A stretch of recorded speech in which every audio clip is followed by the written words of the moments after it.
Tuesday. I'm building a brokerage. Whew.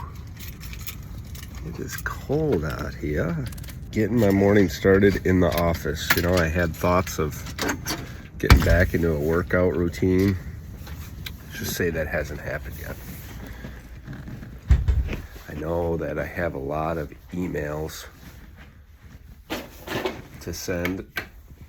So that's what I'm gonna do to kick off the morning. I hope your morning's off to a good start wherever you're at. That's one of the reasons I like working so much, is so I can go chase those things in the woods. Time for some coffee.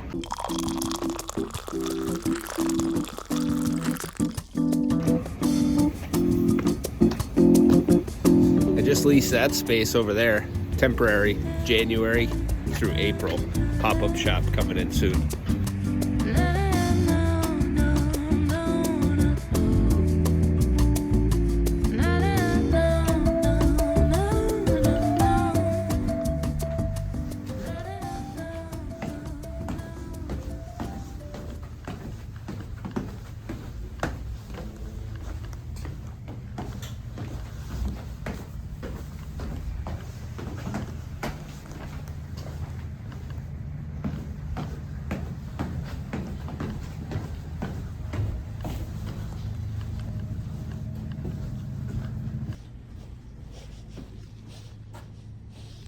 Another one here. All right, starting off the day with some marketing videos. We do what's called the Spotlight on Business. It can be seen on Channel 6 News every Wednesday, and we go and pre-record meeting with businesses all over Southeast Minnesota. And we're headed to Byron first, and then after that we're headed to Mazeppa. So a little bit of road trip here, and then I just got a call that someone needs keys, so I brought them. So much of our game is getting keys to people. They need them soon. All right, Nathan, I'm trying to create more vlog content. Where are we going, Bucky? Going to Byron to get some Spotlight on Business and market update videos. So it'll be good. I like the rhythm we're in. I feel like we got a lot of them going. We do. A couple months worth of it. Heck yeah. Nathan, how long have you been with RGI, and what's your role at RGI? So I've been here 3 going on 4 years. I started doing just market updates on the side, and currently I'm the marketing and social media director, so I manage the listings and the social media and schedule content for social media. And for photography and video, like, when did that passion start for you? How did you get into that? The photography part, it was probably when I was a kid. My mom got me my first camera, probably late elementary, middle school, and I just took pictures and kind of got that passion and hobby from my mom, and continued throughout high school and yearbook and journalism, and got me into the music community and working with small businesses and music and art and stuff. And then I met Bucky through offices at China Hall and kind of connected. So. And that's where you started creating more videos. I would imagine that's starting working with you. Yeah, doing that. Yeah, You're doing some for the music scene too. Mostly photos, but music videos, a little bit promotional videos. Mostly photos though, until I met you, and then we got more into video. So with your photography, so before Instagram, what the heck would you do with your photos?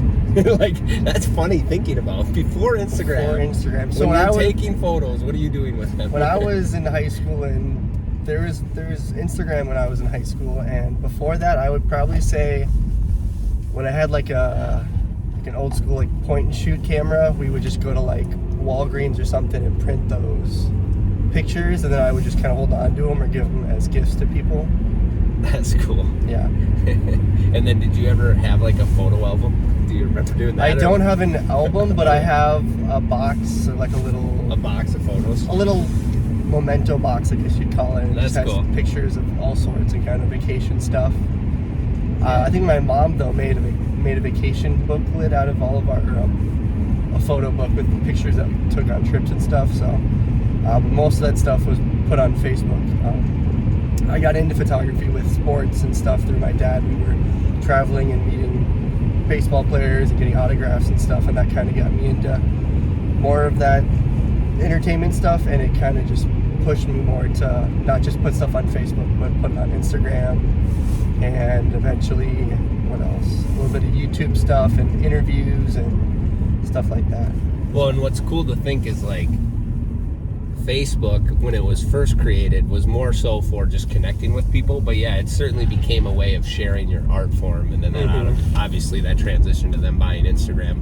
Yeah. But it seems like Instagram was rooted in photography and showing what people's talents were capable of, and then it's morphed into more than just that. Yeah. You know, it's kind of lost the what would you call it?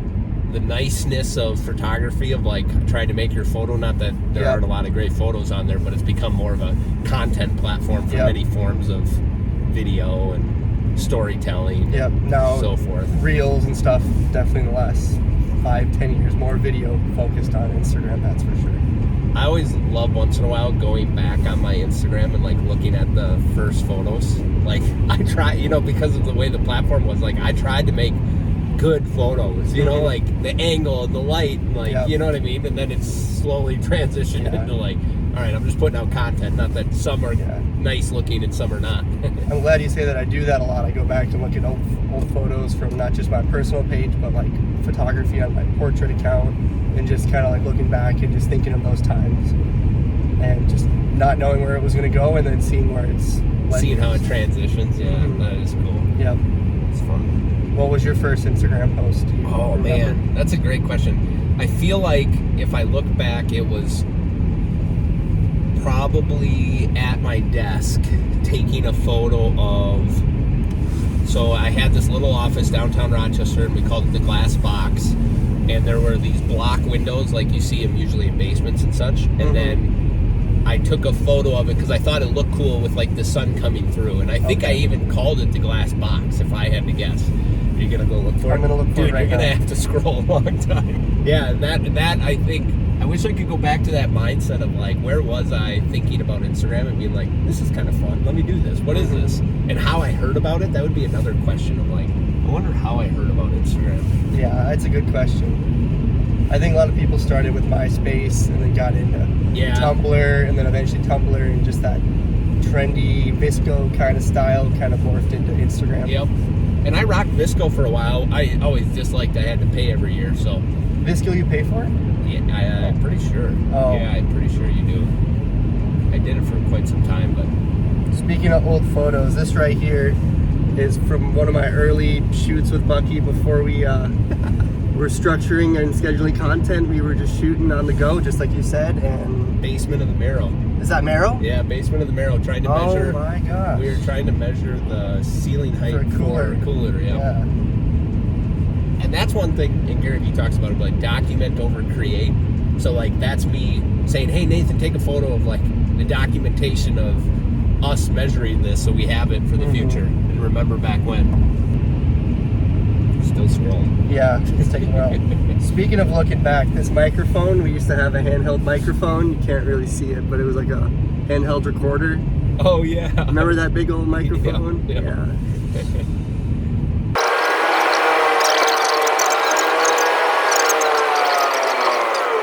That we're going to Steeplechase today. I just saw an old photo of our market update. That'll be cool to, if you have any of that footage or photos, to upload into this one. Yeah.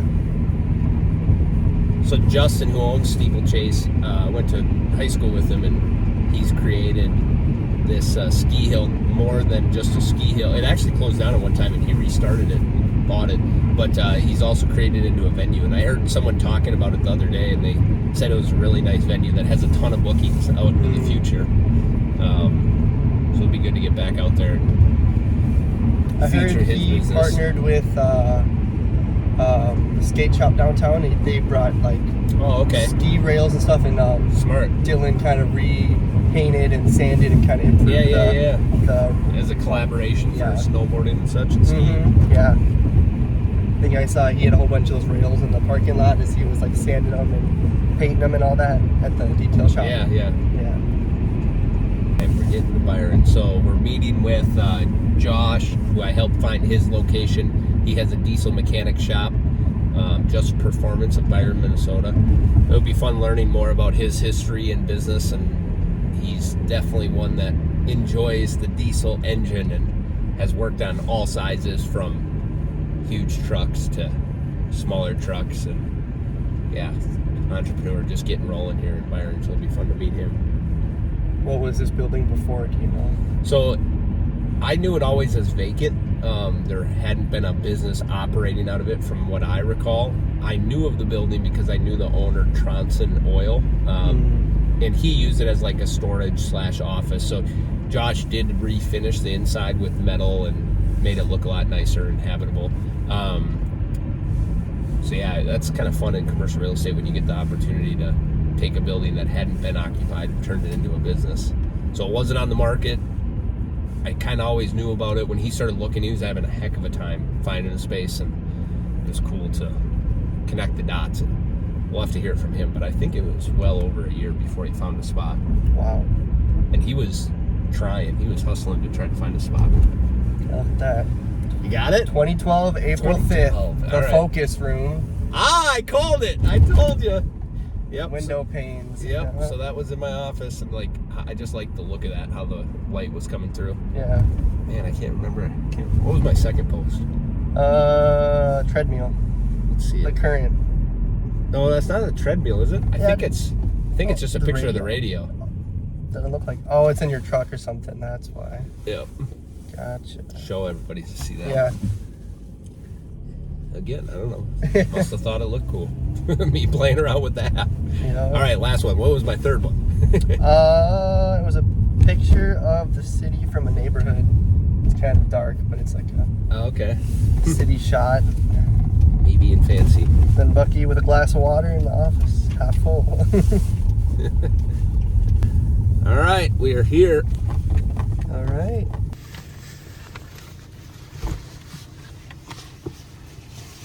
If you look directly behind you, there's a Duramax engine he's building currently right now. He has been a big part of helping my truck too.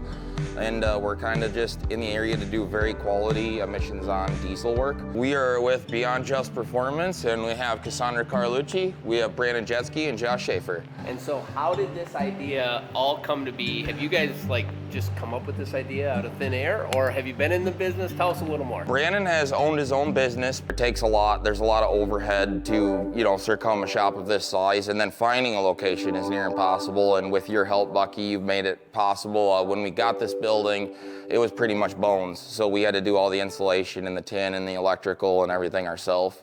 It takes a lot of effort and a lot of care, but if you're passionate about it, it's something you could definitely achieve. Remember when 2012? All right, next spotlight on business. Where are we at, Bucky? We are going to Steeplechase, and we just drove by where they're making the snow, which is super cool to see. It's cold enough, it's not melting. Such a cool facility. I'll change the camera here and show you.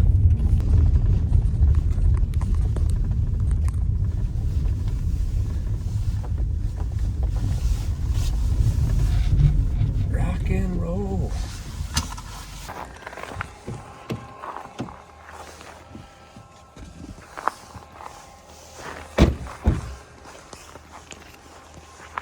So they do weddings out here. Obviously they do nice campfires. Skiing, snowboarding. Probably going this way. I don't know what door it is. Hot food and drinks.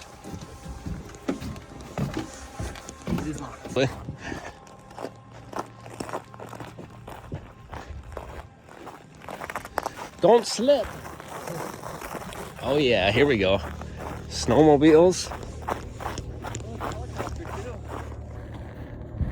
Guy's gonna come out of that helicopter, drop in on the hill. We got the collar.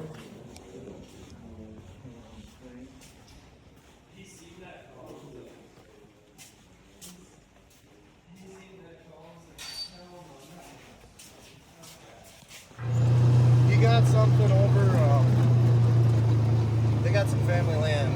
Oh, okay. I know we got at least one, but I don't know if that was a buck or just a doe, but. Yeah, so we'll take you by this little pile of snow here we made last night. And then you spread it out from there. the pile? So we had a really cool jump built here, but we wanted to make it bigger and wider, so that's one night of snow. Wow.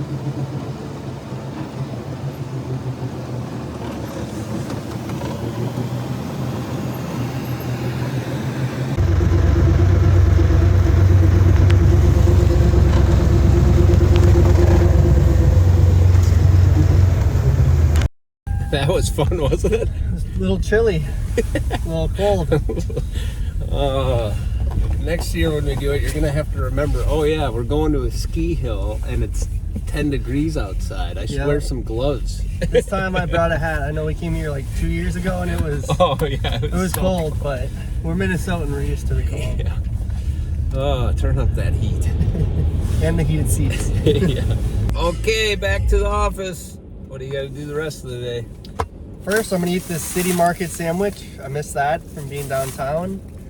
Just dropped off a check at Collider for our donation, holiday donation, and I'm going to do some editing and work on some new listings. New listing on 3rd Avenue will be a good one. Yep, some video for the news. Yep. What else? Some social posts for some deals we did. It's been 2 weeks since I've been on the news, so it'll be good next week. Tomorrow I'll be back, so it'll be kind of fun getting back into the swing of things. Mm-hmm. It's also nice to get the break and then try to get ahead of it. Yep, need to get ahead of it. That's right. So it's not the pressure of the week by week. Mm-hmm. Good But, stuff. What are you doing? I have a 1:30 with a lady that wants to talk about space in downtown. And then I got to look at my calendar. I can't remember what I have going after that. I live by my calendar. Whatever it tells me to do, I try to be there. Live by your email and your calendar. I know how that goes. I just noticed that there's a Sherwin-Williams truck over there, and they have a new location over Northwest. Oh. So sometimes people ask us, like, how do we get our market updates and spotlights on business? It's that right there. It's seeing things that are like, oh, we got to go reach out to them and see if they'll be on the news with us. Mm-hmm. Did they build or did they just lease? So a developer built their building and they leased, and Matt did help them find that location. Cool. So, It's good to know. you know. New Year's resolution, create more vlog content. What do you say? Good New Year's resolution? We all just like posted a photo. I think it's a great idea. I think it's a great idea. I think you're gonna stick with it, and you're not gonna quit at the end of January, like your gym membership. Yes, and you just have to motivate me every single day. Yeah. Yeah. Did you get your vlog content today? A little easier. I was so shocked. I didn't know what was happening. So right under you're so shared organized. drives, Yes. the I have one phone sharing. Oh, cool. So Okay. double click that, and then you can just throw it in there, or make a folder, vlog 1. Back at China Hall, meeting someone here to talk about real estate. They wanted to visit about spaces downtown, so it made sense that I would come to this space to have the conversation.